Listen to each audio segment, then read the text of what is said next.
Today I have really a gazillion thoughts. I have more slides than I'll ever get to. I'm going to pass through some things pretty quickly, but my goal was to bring up some thoughts that I've shared with some of you, but not with others, about defining therapeutic humor and defining ourselves as humor professionals. And I was thrilled when AATH recently came out with the new term, Certified Humor Professionals, CHPs. Now, I talk about THPs, Therapeutic Humor Professionals, and I think we need both, because we need to be able to designate a term for those people who haven't gone through our training, but are, in fact, humor professionals, and what qualifications they have. So that's part of what I'm going to talk about. So that's a quick introduction. So we're looking at therapeutic humor. It's a humor that's therapeutic. And I've had a lot of discussion with people about defining therapeutic humor. So I'm going to talk a little bit about that. I'll know that stuff. And some of the things I want to talk about, and I won't get to all of this, but I'm going to throw out just some ideas right now, what would be an agenda if I were doing this as an hour and a half kind of thing. We're not going to talk about all these things, but I at least want to get some of it out there. First of all, defining therapeutic humor, we're going to talk about that. In terms of the research benefits of humor, and I differentiate a lot laughter from humor because they are really different. Laughter is a physical response. Humor has other characteristics to it. I've heard people talking today about emotion and cognition, and humor affects those as well. Lee was talking about the anticipation of humor studies. Well, what's anticipation of humor? It's not laughter. What is it? It's a cognitive process. And that's a critical differentiation in terms of most of the research we have is research in discrete moments of humor. People see a humor video, they have an experience, we measure the experience. Did they have an increased tolerance to pain? Did hemoglobin A go up, down? Did serum cortisol go down? All of that. Those are discrete moments. My view today is while that's really critical research, it's critical for us to know that the real health potency of humor is what we all do in application as being chronic, ongoing, continuous use of humor. And so that's another area that I hope that I'll get to some of that. And I paralleled a little bit to a lot of things like exercise. A day of exercise is great, but the health benefit of a day of exercise is minimal unless it's an ongoing process. Eating healthy for one day is great, but the health benefit of that is minimal unless it's ongoing. A comedy club event is great, but unless the humor is ongoing to the individual, then it's going to have less of a health impact. And only a couple of days ago, I was thinking most of what I talk about is external stimuli of humor, so the comedy clubs, etc. My newest thinking, this is only a week or two old, I don't know why it's taking me 25 years in the field to realize this, but is the internal generation of humor. Because that internal generation is probably connected to creative thinking and positive thinking. And there's an enormous amount of research on the health benefits of positive thinking and an enormous amount of research on the negative impact of negative thinking. And that stuff's real clear. The same with distressing and uplifting emotion. Distressing emotions tied to all sorts of physiological problems. So we have that research, an enormous amount of it. Something I'm calling experiential extrapolation. I'm not going to talk about this in detail, but I had to do a presentation a couple of months ago, and it reminded me of an undergraduate course I had on experience and a research by the experience of an individual, and can you extrapolate that experience to all individuals, in which case then maybe you don't need a formal research study. So for example, if all of us could agree that when you experience humor, you feel tickled, if that's a universal trait of humor, to feel tickled, then we would agree that that's an impact of humor. And I looked up this professor, and apparently he's continued in this area. He's written a couple of books on this very phenomena, research by experience and using that to extrapolate data. So I haven't read his books yet, but I'm going to go back and do that. It's still a new thing. What's his name? Burrell, B-A-R-R-E-L-L, I think. James Burrell. And then I'm not going to talk about this today, but the potency of sense of humor. Now I'm talking about sense of humor. What is an individual's capacity to generate humor, to experience humor, and what are the health impacts of that? We don't have a lot of However, in the heart disease area, we have a correlation between sense of humor, somebody who has an ongoing connection to humor, and lowered heart disease and lower blood pressure. Michael Miller's work. Now, that's correlation work. It's not cause and effect. But again, my new direction is more pushing the lifestyle of humor. And so the lifestyle humor vision, I have created something I call the humor creed. I now have 12. We hold these to be self-evident in terms of what humor is, and I can send that to you, and I won't go through it. And then the Fitbit phenomena is the idea as you help people to engage in humor, if you can help them then to develop that into a lifestyle. The Fitbit has done so much for exercise and weight loss because people now are measuring themselves. They're watching, and so they're keeping an eye on it the same way as if we could do this with humor, that people would more attend to their daily generation of, or communication of, or receiving of humor. I don't have a way to do that, although there are many programs that look at how do we help people increase a sense of humor. How do we help them then to make it a lifestyle choice? As I travel, for example, I always have props on me. I have props right now. I have a number of fake IDs. There's one prop that I use pretty regularly. And actually, I'll probably get to it later. Oh, let's see one. Come on. All right, since I brought it up. Since 9/11, with some frequency, I have used this ID. And since 9/11, I've only gotten onto a plane twice with my Elvis driver's license. Before 9/11, I got on all the time with my Elvis driver's license. I don't use my license to get benefits, but I've gotten a lot of benefits. When I was at ISHS a couple of months ago, I got into the hotel, I used that ID, and the guy loved it. And so he said, you're a hotel room because you're with the conference and you get the lower rate. You're facing the freeway. But I'm going to upgrade you and put you on the other side. And a beautiful room. Now, I don't do it for that purpose. I do it because he loved it and I loved it. And that's an example of kind of integrating humor on a regular basis. And I was never a big prop person. But today, I usually have props around me. I have that. I used to carry a cloudless, of course, all the time. I keep bubbles in my car, so I'm getting on the freeway, the lights there, I'm blowing bubbles out the window, and things like that. And then finally, just to mention that I believe that there are universal ticklers. We talk about everybody's sense of humor being different. Yes, but there are universal characteristics of something that is funny. And one of them, of course, being incongruity. Another thing being outrageousness. So if you haven't seen my discussion on universal ticklers, I have that, and I published that in a book as well as, I think that was in my latest journal article too, I believe it had that in there. So, and if I've talked about any of this stuff and I don't get to it and you want copies of it, email me. I'm one of these people, I'll distribute anything I have. So feel free to contact me. Oh, and then finally, the therapeutic humor professional.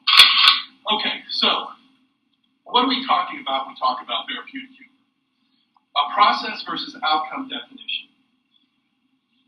In order to teach people how to be therapeutic in humor, I believe you have to have a process definition. That you can't guarantee the outcome. And when we look at this, we've got humor, we've got therapeutic humor, we've got sense of humor, we've got humor stimulus, we've got the experience of humor, which I see as the three primary elements of the experience: laughter, physical, mirth, amusement, emotional, with getting it cognitive. But what then is therapeutic humor? We got all these terms. The sense of humor is this quality of ongoing ability to observe humor.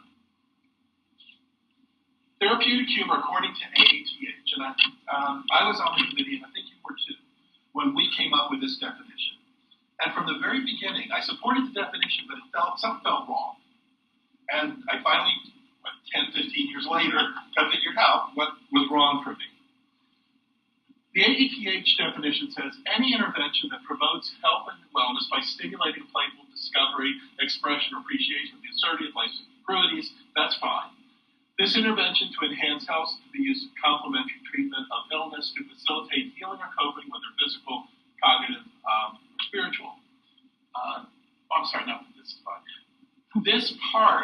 outcome-oriented.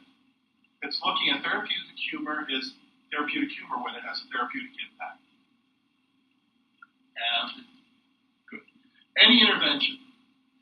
Does that mean a comedian is practicing therapeutic humor? A funny movie, is that therapeutic humor? A clown, a professional speaker, jokes. Are all of those things, by definition, therapeutic humor? Now, can they be therapeutic? Can they be healing? Absolutely. But are they therapeutic humor? That promotes health and wellness. That's an outcome-oriented definition determined by the results. It's saying that it has to promote health and wellness. What if it doesn't? If it doesn't promote health and wellness, is it not therapeutic humor? By stimulating the playful discovery. So let me now show you a process definition. Therapeutic humor is the purposeful and intentional use of humor that is specifically designed or created to benefit the receiver, but it may not benefit the receiver. But when I'm using it, I'm designing it to benefit the receiver, and it's intentional. I'm purposely using it. A comedian is not purposely using humor for its therapeutic benefit. The comedian's entertaining. So I would say the entertainer is not offering therapeutic humor. Not that it's a therapeutic, but it's not therapeutic humor. I also, and this has been in the last 5 years, been working on this part. This is the part that I have in the article that I have in the Humanistic Psychologist, an APA journal, and this is what it talks about. The sender, the person offering the humor, must experience 3 human core conditions. Those of you who are psychology trained probably know where I got those. Those are from Carl Rogers. Empathy, acceptance, and genuineness. So therapeutic humor is when I am caring about the person that I'm offering the humor to. I have empathy for them, understanding of them. The humor is accepting. I'm accepting them for who they are. See, some humor is corrective humor. You're not accepting someone for who they are. You're putting them down or trying to correct them. That would, by definition, here not be therapeutic humor. The positive impact of the humor, whether it's physical impact, emotional, cognitive, or biochemical, must be at least minimally experienced by the receiver. I debated on this part of the definition. This makes it outcome-oriented again. So I pulled this again from Carl Rogers, because Rogers talks about all therapeutic relationships have to have these components, but in order for the person to feel the therapy or the communication, they have to at least be able to minimally receive that. This could be eliminated or not, but my purpose here is to get a shift that when we look at teaching people therapeutic humor, we don't teach them that it's only when the humor is beneficial. I think I have some examples of that here.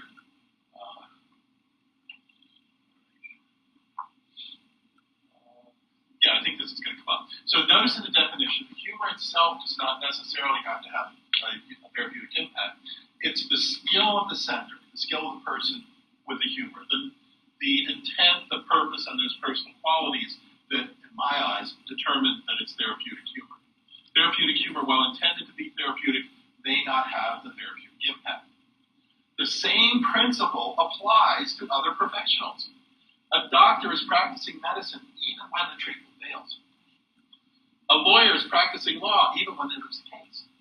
Teachers are still teaching even when the students are not learning. The process and not the outcome primarily determine the nature of the activity. And the way I view it is if we don't look at process, we can't teach and train. Because you can't guarantee outcome. You can't teach the outcome. So that's why I'm suggesting that we think about a shift in definition. I personally don't care if AATH decides they want to change the definition, don't want to change the definition. That doesn't bother me. What I want is for people to think about how they're going to train people to be therapeutic in their use of humor and what does that really mean. And not to discount good therapeutic humor when the person doesn't think it's funny. Because it's still, if it meets those qualities, therapeutic humor. These other things have failings too. Okay, let's see. As we distinguish and define ourselves as therapeutic humor professionals, the distinction becomes, I think, more significant. Right. So I agree with everything that you have here, and I think it's wonderful. And yes, all that is great. But if you go back one slide, it was the middle bit that I wonder about, I have a question about. It was one more. The sender must experience because what if you don't care all that much and you're still providing laughter anyway? Stephen Wright is a great example. Stephen Wright is not really terribly, funny as a human being when you speak with him, but he's a very good comedian, right? So, well, being a very good comedian, I would say he's not offering therapeutic humor. And I would say if he doesn't care about the person he's communicating, number two, and have compassion for that person, then in my definition, it's no longer therapeutic humor. So the art form itself could be therapeutic, but he is not a therapeutic provider of humor. Yes. Because of intent. Yes. So what if it was a video? What if somebody just makes a comedic video and now certainly when you make the video you could have those intentions or not, but the receiver of the video wouldn't know. So would that be the same? And I'm just asking. No, I think it's a great question. Again, I think we have to look at the intent of the video. Is it to entertain? Or is it to be therapeutic in its presentation? If the intent is to be therapeutic, then we have to look at the humor, the content. And is the content empathic, caring, compassionate toward the receivers? If it's Don Rickles, and people find him very funny, and let's say you want to set up a hospital program, and you're going to have Don Rickles up there doing humor, and being insulting and become insulting to the group. To me, as therapeutic as you want to make that, in this definition, it would not be by definition. Now, you could, if you were uncomfortable with this part of the definition, say, well, you know what, I'll buy this. The reason this is here is because these three components are central to all therapeutic relationships, whether it's medicine, dentistry, social work, leadership, you name it. If you want to look at what facilitates therapeutic relationships, these are the main components. And there are hundreds, if not thousands, of studies that have looked at this material, these components primarily. Most of that is out of Carl Rogers' work in the 60s and 70s. But even today, and I don't want to get off to talk about some of the newer research and everything, but that's why this is here.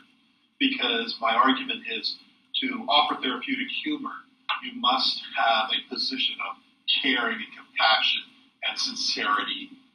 So I'm using parallel words. For it to be therapeutic humor. Can I add something to that? Because looking at your framework and where you're coming from, too, is I think the creator of the video content might not be a therapeutic humor professional, but the user of it could be. So if you're analyzing, if I'm looking at these videos that have been done and I'm looking at it from the framework of a therapeutic humor provider and I'm choosing them based on their ability to be therapeutic, then the video itself can be the art that's used in a therapeutic way, whether it was designed that way or not, or at least that would be my perspective on it. At least the curation of the jokes. So we all know 1,000 jokes between us, right? But there are certain jokes that you would want to tell in a therapeutic way and certain that you would reserve for, a late night at a bar. So, right. Yeah. Right.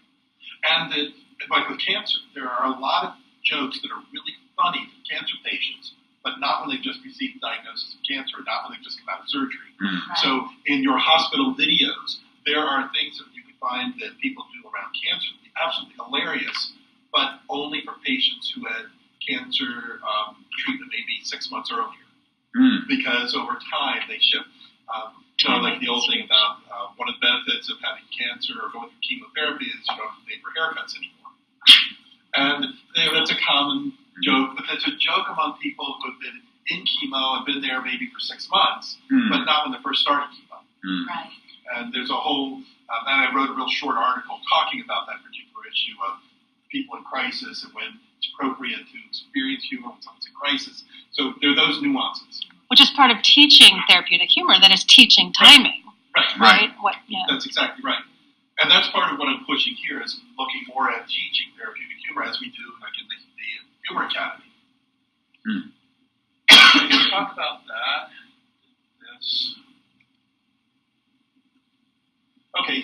Essential qualities, real quickly, since I already mentioned these, for somebody that's going to be therapeutic and they're using humor, they must have some skill. They must be trained in how to present some humor. Then the intent. The sender must choose the humor as therapeutic. The purpose again, is primarily to benefit the receiver. Comedians are wanting to entertain and benefit, but they're also there for themselves. In therapeutic humor, we're trying, not that we don't have some element of personal satisfaction and gratification, but primarily it's for the other person. And then the essential qualities that we've just talked about, and then getting it. The receiver, here this is the outcome part I'm not quite sure about, but the receiver has to get it. Well, maybe not. For it to have a therapeutic impact, they have to get it. Mm-hmm. But to be therapeutic humor, maybe not. Maybe that would be okay if they didn't get it the same way as if the doctor treats and it doesn't cure, that it's still medicine. Well, if the person doesn't get it at all, then it's just a sentence. It's not a joke, right? Well, it can still be a joke. There are plenty of jokes people don't get. It's still a joke. Right, exactly. But I think you're right on with number 5. Mm-hmm. I think you're right on with it, yeah. I wouldn't doubt it. Good. Okay. So, we already talked about these, so I'm just going to skip through that part. We really talked that this is just repeating that again. I work with a lot of graduate students. I have to do things over and over. That's process. Okay, now, examples of humor that is generally not therapeutic humor. It may have a therapeutic impact because much of laughter has a therapeutic impact even when the trigger is hostile. So hostile humor, by definition, would not be therapeutic humor, not that it couldn't have a therapeutic impact. Humor that carries the corrective message, often followed by, oh, I was just kidding. Yeah. You know, you have to take it back. Again, the humor probably was not therapeutic humor, but most likely something like with a corrective message. Humor that lacks therapeutic purpose. Again, comedy, joke telling, there's not a therapeutic purpose. There's entertainment, that's great. And it can be therapeutic, but it's not therapeutic humor. And then humor that is for the joy or enhancement of the sender. For example, the narcissist who loves to tell a good joke, and it's all about telling the joke. You know, I get a high by telling this wonderful joke, and all of you laugh, and I feel really great about myself. That, with your laughter, you may have a therapeutic impact. It's not therapeutic humor because I'm doing it for me, not for you. I love this. The underpinning of a conversation that I had with Patch Adams in our reading because his stance was, well, all humor is therapeutic because I don't care if it makes you feel bad, if it makes me feel good. I was like, sometimes this doesn't work. That's right. That same conversation was in that same position. That's right.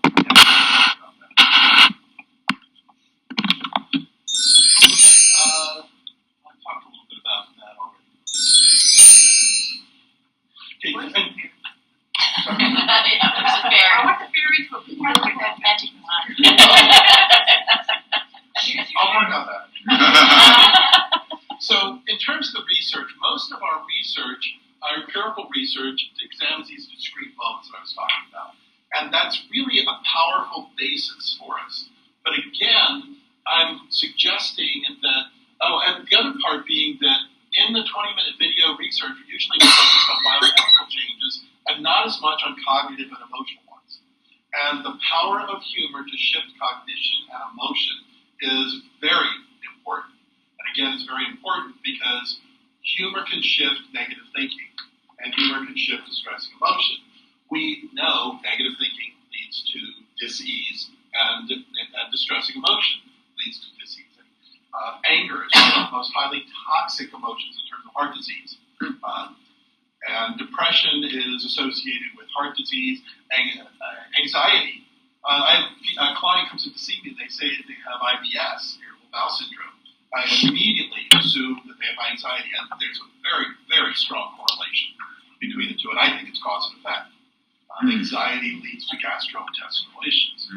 So if humor can relieve the emotion, really the cognition part, then it'll have a health impact, in addition to the biochemical impact that we're seeing through Lee's work and Narendra's work in terms of laughter. And obviously, emotion has a biochemical impact, so it's really hard to differentiate. When you do a study, how do you know how much of it is the emotional part, the cognitive part, or the laughter part? Because how do you separate those when you're doing a humor study?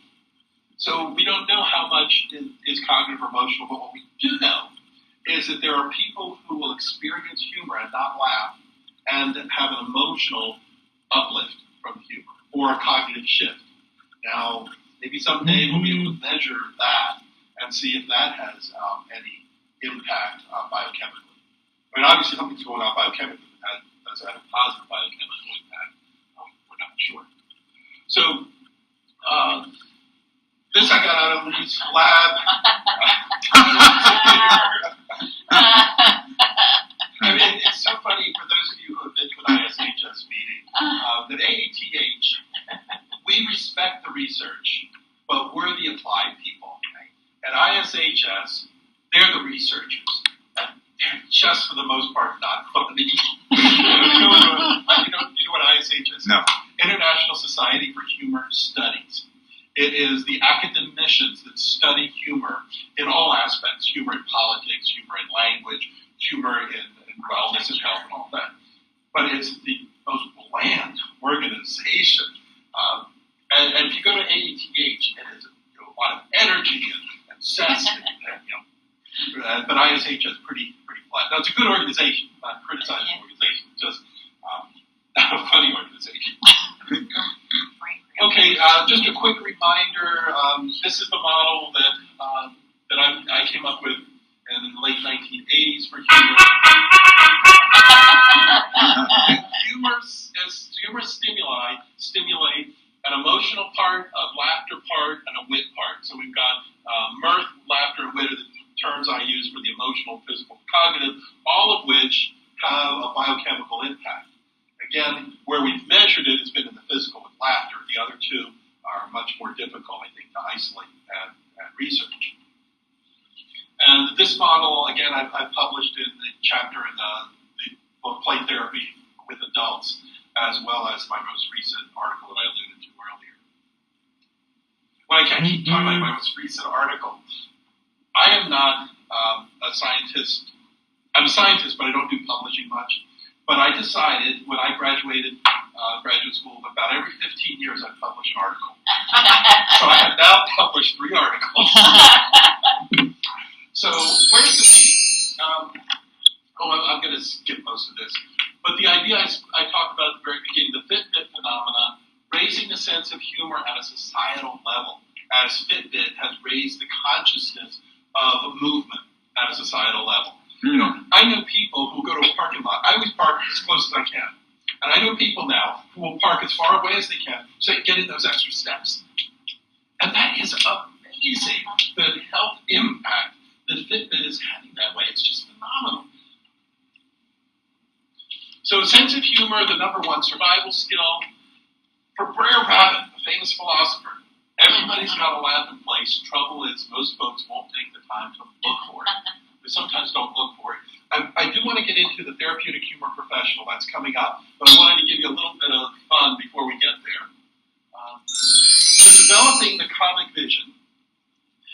The practical value of humor, the therapeutic humor, I believe, lies in the lifestyle that embraces humor as an integral part of life, not only the discrete moments of the videos or the comedy clubs. So it involves both receiving and perhaps more importantly, generating humor. The teaching people not only to bring the humor in, but to learn how to generate humor, how to see things differently. My father was not a funny person. He was very creative. And I remember when I was a kid growing up in a small town, 12,000 people, we would drive down this one road and we'd come to a spot, the road would end, you have to turn right or left, and there's the graveyard in front of us. And of course, you know what sign was in front of the graveyard. Dead end. Dead end. You know, I've heard that story, people tell that story, but I actually remember going and seeing that in my hometown. There was a dead end. So it's being able to perceive the funny around you. And as I have worked personally at my own, developing my own sense of humor, I see so much more out there that's funny today than I saw 30 years ago. And I don't think more things are funny. I just think my perception is really shifting. Okay, in terms of lifestyle, I've got a 2-minute video. This is worth the watch. This is from the CBS morning show on Sunday, and it's about a cancer patient and her integration of humor into her lifestyle. So let's see. Let's see if I can. There it is. Okay. They say laughter is the best medicine. Laughter is definitely the medicine of choice. The mother and daughter, Steve Hartman, wants us to meet. When 67-year-old Carla Wilson found out she had terminal cancer and the treatment would only prolong her life, not save it, this divorced mother of 4 was understandably depressed and ready to give up. Until one day, her youngest daughter Robin suggested an unconventional treatment, not to cure her cancer, just her attitude. You know, she was very confused, like, why are we doing this? I didn't want to.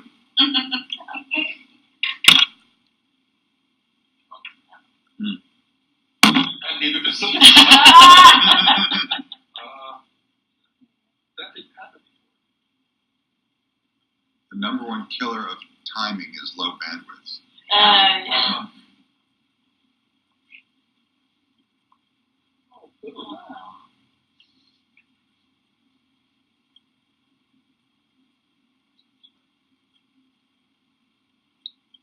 That's not to watch and not work. They say laughter is the best medicine. Steve Hartman wants us to meet. Terminal cancer and the treatment would only prolong her life, not save it. This divorced mother of 4 was understandably depressed and ready to give up. Until one day, her youngest daughter Robin suggested an unconventional treatment, not to cure her cancer, just her attitude. You know, she was very confused, like, why are we doing this? I didn't want to. Well, let me try something else. Try just fast Playback error. You can fast forward, just play back here. Yeah. You can hit play now. He's the chemo one day.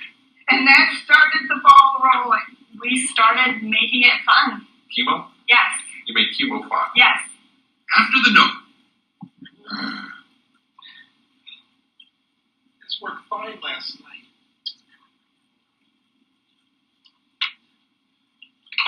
Give me a second. I'm going to try and pull it up off a different file.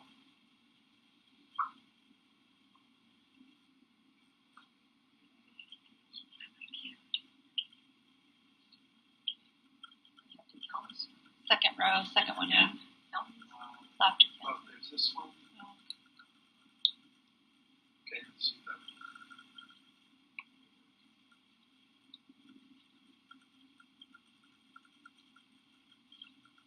They say laughter is the best medicine. Laughter is bump. Until one day, her youngest daughter Robin. Why are we doing this? And that started the ball rolling. We started making it fun. Chemo? Yes. You made chemo fun. Yes.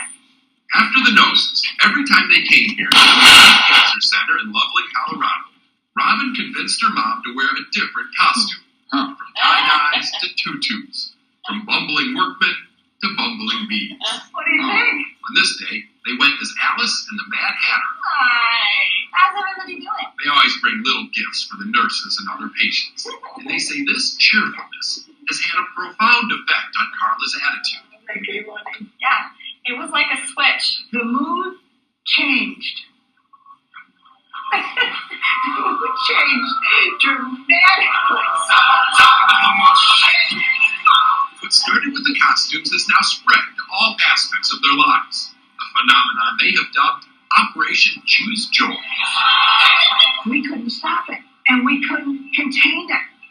And it hasn't been put down since. Of course, laughter and a positive attitude can only do so much. The cancer will eventually take Carla's his life. But when that time comes, this Alice in Wonderland says she'll be able to look back on her mother's cancer fight through a truly unique looking glass. I think that is one of the reasons why we keep doing it and why I'm so adamant about it. Because I think that I'm going to remember this as something that we enjoyed. Cancer treatment. Something they enjoyed. I guess Alice can cross that off the list of impossible things.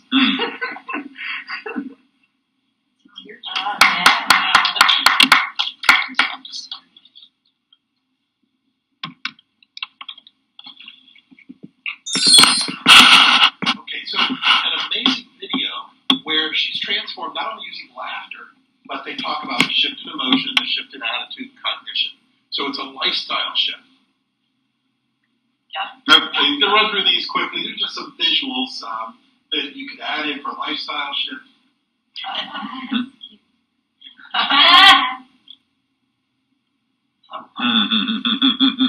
These are the dog owners, obviously, and their dogs at the contest of who looks the most alike. Okay, now I think. Oh yeah, here's some other humor in the environment. This is obviously a jet airliner. You can see some the big trees, the welcome mat, the nose cone, co-captain. Black box. It's actually orange. Landing gear, standard. This went up. Okay, so. Which airline is it? And I just shifted the idea of using humorous stimuli in there. I did that with permission. I talked to the author about it. Okay. Don't need to get the goals. Oh, yeah. Again, looking at humor. Humor sometimes triggers creativity and outside the box thinking. But it says never ever think outside the box. You're mocking me, aren't you? I have a slide up coming up that's a contest. So I'm not sure when it's going to pop up. Some of you have seen it before, so you're eliminated from guessing what it says. So, but the first one to get what it says gets a prize. Goals, we already know the goals for humor. We go over those again. Oh, it's not there yet. Oh, you know what? All right. I might have taken it out, but if I did, I'll kind of bring it back at the end. I tried to eliminate some of the slides. Therapeutic humor professionals. Uses humor for the purpose of benefiting others. Humor has the humor has specific characteristics. It's intentional, purposeful, and offered with the three giver qualities. I'm tying therapeutic humor professional to my definition of therapeutic humor. So in order to be a therapeutic humor professional, you have to use therapeutic humor, my definition, or AATH's definition, or someone else's. So who are therapeutic humor professionals? Medical professionals, non-medical professionals, lay persons who meet the definition of being a therapeutic humor professional. When I came up with this concept, I didn't want to be exclusionary. I wanted to make sure that anybody who worked at and became therapeutic in their use of humor could legitimately call themselves a therapeutic humor professional, differentiated from a certified humor professional, which is somebody that has to go through a 3-year program and become a HAG first. Humor Academy graduate is a HAG. Okay, so examples. Medical professionals. A nurse who purposely uses humor to reduce the tension of a patient who is anxious about her having her blood pressure taken. A psychologist who intentionally uses humor to teach clients how the experience of humor reduces emotional distress and changes the thinking process.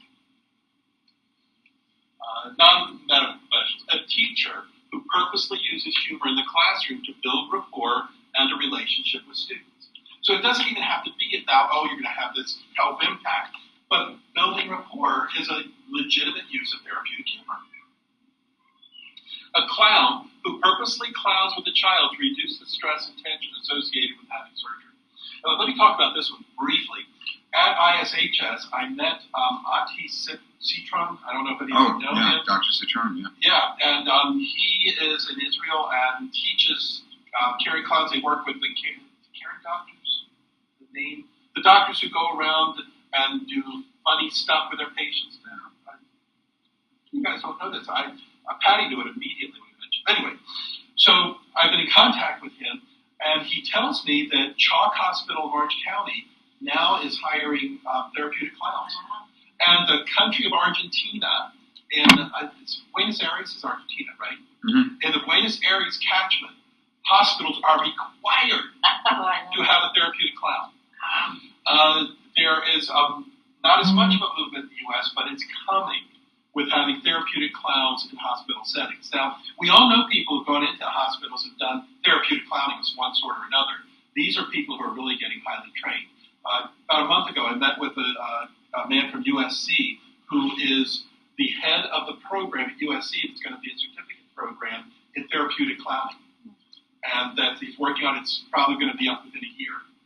So this is happening in terms of applied therapeutic humor. And those would be people who would be therapeutic humor professionals that are not necessarily medical professionals. Laypersons, a food kitchen volunteer who chooses to use humor to help those in line feel connected and respected. A cashier who consciously uses humor to diffuse the anger and impatience of customers. That these would be then laypersons. Again, I really don't want it to be exclusionary. I want this to be anybody can be a therapeutic humor professional if they are using therapeutic humor. So if we look at the model that I showed you a few minutes ago, we've got mental health practitioners primarily targeting emotions, medical professionals primarily targeting physiology, teachers, clergy, psychologists perhaps primarily targeting thoughts and cognitions, coaches, trainers, occupational therapists primarily targeting behaviors. So if we looked at professionals, these are kind of how I would split them out. Not that everybody doesn't work with everything, they do, but I'm looking at the main emphasis.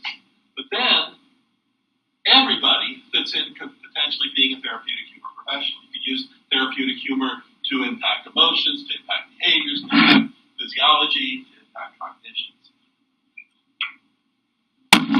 Okay. Humor targeting a situation.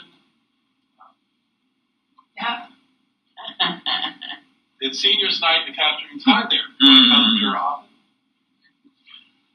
Someone once said, laughing at others is an ice maker, where laughing with others is the icebreaker, the latter being more therapeutic humor. Making fun of people, which is funny, is not therapeutic humor. It could be therapeutic, perhaps, in terms of feeling delighted, maybe. Remember, if you're too busy to laugh, you're too damn busy. And as busy as Karen gets,